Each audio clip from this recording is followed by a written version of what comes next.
अस्सलाम वालेकुम। तो डियर व्यूअर्स, आज जो हमने टॉपिक लिया है acids and base, acid base and salts में, वो है strong base and weak base. कल आपने बेस पढ़ा, आज strong base and weak base. Strong base क्या होती है? A base which is completely ionized in water and thus produces a large amount of hydroxide ions is called strong base। यानी इसका मतलब ये हो गया, वो बेस जिसको हम वाटर में डाल के ये ब्रेकअप होती है आयन्स में, यानी पॉजिटिव आयन्स में और नेगेटिव आयन्स में, मगर ये ज़्यादा बनाती है हाइड्रोक्साइड नेगेटिव आयन्स OH। इसको बोलते हैं, इसमें ज़्यादा हाइड्रोक्साइड आयन्स OH आयन्स होते हैं, उसको बोलते हैं स्ट्रॉन्ग बेस। तो what does ionization mean? Ionization means a substance which breaks a substance, it may be atom, molecule or a compound which breaks completely into ions by the gain or loss of electrons, उसको बोलते हैं ionization. तो strong base क्या होती है?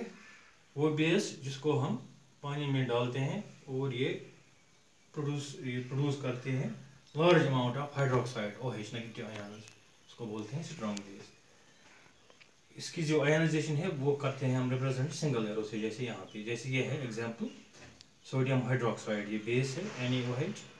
जब हम water में डालते हैं, ये देख लीजिए यहाँ पे सोडियम आयन्स कैटायन्स अलग फॉर्म होते हैं और इसमें ज़्यादा बनते हैं हाइड्रोक्साइड OH आयन्स। इसी तरह से दूसरी एग्जांपल यहाँ पे हम कोट करते हैं पोटेशियम हाइड्रोक्साइड KOH। इसको जब वाटर में डालते हैं, ये भी बेस है, तो ये ज़्यादा बनाती है यहाँ पे हाइड्रोक्साइड आयन्स OH नेगेटिव, तो कम बनाती हैं पोटेशियम आयन्स कैटायन्स उनको बोलते हैं, तो इसको बोलते हैं स्ट्रॉन्ग बेस। अब वीक बेस क्या होती है? A base which is partially ionized in water and thus produces a small amount of hydroxide ion। यानी ये completely इसमें आयनाइजेशन नहीं होते हैं, ये थोड़े थोड़े हाइड्रोक्साइड आयन्स नेगेटिव आयन्स बनाते हैं, कम, इसलिए इसको बोलते हैं वीक बेस और अल्कली। तो यहाँ पे डिफरेंशिएट कैसे हम करते हैं? स्ट्रॉन्ग बेस में हम सिंगल एरो लेते हैं, यहाँ पे हम डबल एरो लेते हैं, यानी ये वीक बेस है। जैसे यहाँ पे ये है अमोनियम हाइड्रोक्साइड NH4OH, ये बेस है, वीक बेस। वाटर में डालते हैं, अमोनियम ये कैटायन्स बनते हैं और हाइड्रोक्साइड आयन्स थोड़े थोड़े बनते हैं, ये इसलिए हम रिप्रेजेंट करते हैं डबल एरो से। इसी तरह से है कैल्शियम हाइड्रोक्साइड, इसको जब पानी में डालते हैं तो कैल्शियम पॉजिटिव आयन्स अलग बनते हैं, तो हाइड्रोक्साइड आयन्स थोड़े थोड़े बनते हैं। तो जिसमें वो बेस जिसमें कम हाइड्रोक्साइड आयन्स बनते हैं, जब हम इसको पानी में डालते हैं तो इसमें कंप्लीट आयनाइजेशन नहीं होती है, पार्शियल यानी थोड़ी थोड़ी होती है, हाइड्रोक्साइड आयन्स बनते हैं, इसको बोलते हैं वीक बेस। तो अब क्या है? अब है कुछ properties, important uses of, properties नहीं, important uses of bases. Number 1, sodium hydroxide आप जानते हैं बेस है, it is used in the manufacture of soap, paper and Riyan.